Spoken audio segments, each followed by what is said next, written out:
Hello and hi everybody, welcome back to another one. Of this time I'm here with another one from the Paint Explainer. Have I been calling them the Paint Explorer?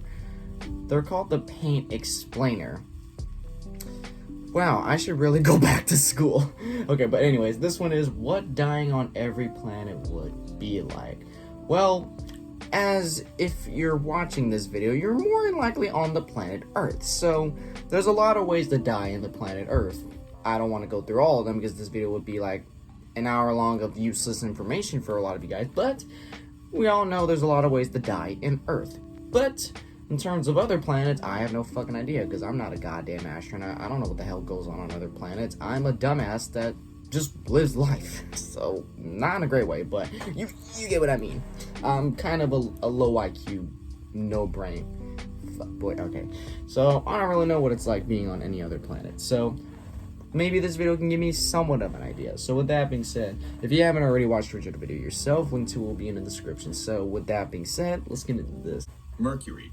Mercury is the closest planet to the sun, but if you think that means it's hot all the time, you're wrong. At night, temperatures can plummet to an icy minus 180 degrees Celsius. During the day, however, they can skyrocket to 430 degrees Celsius. This extreme imbalance happens because Mercury doesn't have a proper atmosphere to regulate temperature. Instead, it has a very thin exosphere, which doesn't maintain heat. While apart from temperature, you wouldn't have to worry about weather on Mercury, the real dangers come from solar radiation and the lack of breathable air. In fact, Mercury gets almost 7 times the solar irradiance that Earth receives. As the smallest planet in the solar system, Mercury is full of craters, cliffs, and bumpy terrain, making it a pretty tough place to land as well. The low air resistance I wouldn't want to doesn't go there help if I either. wanted It would make to. slowing down a spaceship much harder, increasing the chances of a high-speed crash. Landing during the daytime is out of the question because of the extreme heat. The latest NASA spacesuits can only handle up to 121 degrees Celsius, nowhere near Mercury's daytime temperatures of 430 You're gonna degrees Celsius. explode. Plus, keep in mind that Mercury's day lasts about half a year due to its slow rotation. Nighttime isn't much better. Temperatures of minus 180 degrees Celsius far exceed NASA suit's lower limit of minus 157 degrees Celsius, so you'd still freeze. So you're Your gonna best bet die would if be you to try to land landing on in the there. Terminator zone, the area between day and night where temperatures are more moderate. Even there, however, it can be risky, as temperatures can change relatively quickly. Venus.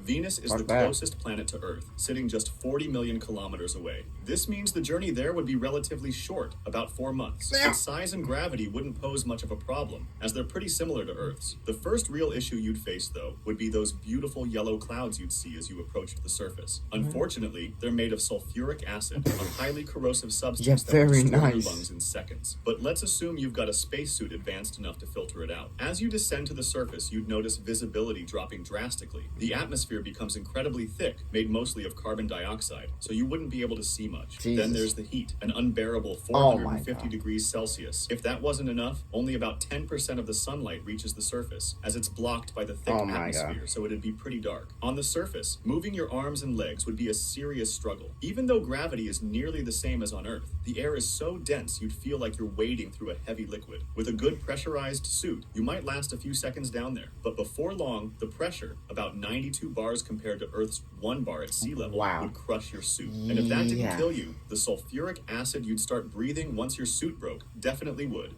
Mars. Mars is the second closest planet to Earth and the most habitable of all 8 planets. Daytime temperatures are much less extreme compared to Mercury and Venus, reaching up to a relatively comfortable 20 degrees Celsius. Just like how Texas weather is now. The real challenge comes at night, or in certain parts of the planet, where temperatures can drop as low as minus definitely not normal. 3 degrees Celsius. Another big issue, similar to Mercury, is Mars's incredibly thin atmosphere. Independent lab tests show that So far, all the atmospheres that the planets have absolutely suck balloon dick. It's mostly made up of carbon dioxide, with only trace amounts of oxygen, meaning there's not that much breathable air. This thin atmosphere also results in low pressure and high levels of radiation exposure, both of which are incredibly dangerous. The average natural radiation level on Mars is 24 to 30 astronauts can have rads, fun with which that. is about 40 I'm to good. 50 times the average on Earth. On top of that, Mars experiences frequent and extremely violent dust storms, with wind speeds reaching up to 100 kilometers per hour. These storms could pose serious challenges, so any attempt at habitation would require a sustainable, airtight, and well-insulated life support system. Jupiter. Are we that advanced Jupiter to do is that? the biggest planet out of the 8, and it's one of the hardest planets to land on, primarily because of its extreme radiation levels. Even 300,000 kilometers away, the radiation would start penetrating your suit and you'd be done for. But since that's a boring outcome, let's assume you have a hypothetical suit that can block the radiation. Jupiter's gravity is 2.4 times stronger than Earth's, meaning you'd be falling incredibly fast. As you enter the first layers of the atmosphere, you'd encounter white clouds made of frozen ammonia crystals with temperatures around minus 150 degrees Celsius. The winds here are no joke, reaching insane speeds of up to 482 kilometers per hour. If you manage to probably descend more about than the normal 150 tornado, kilometers right? through these top layers, you'd reach the deepest point ever explored. This is how far NASA's Galileo probe got back in 1995. Beyond this point, things start getting darker, and both temperature and pressure increase rapidly. Just as a fun fact, the pressure near Jupiter's center is estimated to be about 100 million times Earth's atmospheric pressure. After hours of falling, you might reach Jupiter's inner layers, where you'd encounter a supercritical fluid, a state that's not quite liquid but not gas either. Here, you'd kind of be swimming in this bizarre substance. If you continued further toward the center, you'd encounter metallic hydrogen, an extremely dense liquid that would trap you. But if you somehow managed to get through that, you'd reach Jupiter's core, though we're not entirely sure if it's solid or not. The temperatures here would be about Jupiter is just a 24,000 floating degrees Celsius, cloud, roughly sort of, or gas. 4.5 times hotter than the It's not sun's solid surface. at all. Saturn. Saturn is the second largest planet in the solar system, with an atmosphere primarily made of hydrogen. I just know Saturn and helium. because of its rings. The first challenge would be avoiding a crash with one of its 146 orbiting moons. Once you manage that, you'd encounter its iconic rings, which are made of debris from old moons, ice pellets, comets, and asteroids. Let's assume you're either an incredibly skilled pilot or your spaceship is indestructible, so you don't meet your end by smashing into space junk. As you approach Saturn's equator, you witness an incredible spectacle of red and purple auras caused by highly energetic hydrogen in the atmosphere. However, this beauty comes with a catch. Hurricane-force winds blasting at speeds of around 1,800 kilometers per hour would make it nearly impossible to stay steady. Trying to enter from the North Pole wouldn't be any better. Up there, you'd face a massive storm so large you could fit 2 Earths inside it. This region also has ammonia clouds, similar to Jupiter's, and temperatures that can plummet to a bone-chilling minus 250 degrees Celsius. As you fall deeper through the layers of clouds, the temperatures would start to rise again, eventually reaching 0 degrees Celsius. At this point, while the cold becomes less of an issue, pressure becomes your biggest enemy. It increases to levels comparable to the deepest parts of Earth's oceans. Continuing further, the gases around you would transition into a liquid state. If you somehow survived long enough to reach the center of Saturn, you'd encounter its molten rocky core, which is about 10 times the size of Earth. Temperatures here reach a scorching 11,700 degrees Celsius, more than twice as hot as the sun's surface, with pressure roughly 1,000 times greater than Earth's. Uranus.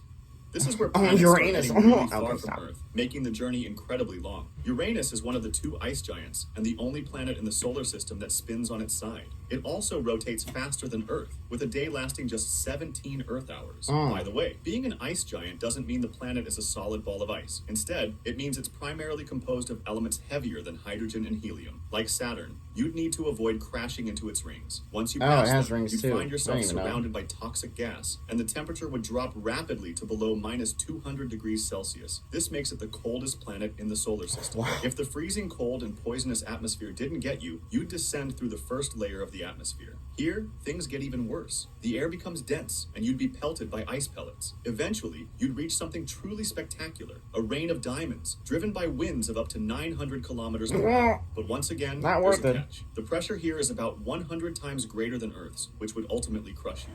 Neptune. Neptune is the second ice giant after Uranus, and its composition is very similar. Being the farthest planet from the sun, 30 times farther than Earth, it's incredibly dark. Like Uranus, Neptune is extremely cold in its outer layers, but the inner layers are intensely hot due to immense pressure and heat from its core. Matter of fact, its core is about 7,000 degrees Celsius, which is hotter than the sun's surface. It also experiences the famous diamond rain, caused by high pressure breaking down methane and forming solid diamonds. Neptune's winds are among the strongest in the solar system, reaching supersonic speeds. In many ways, it's basically a twin of Uranus, so there isn't much to add. If you liked this video, subscribe for similar ones or join my Discord to suggest another. Robert Bud Dwyer. Shut up.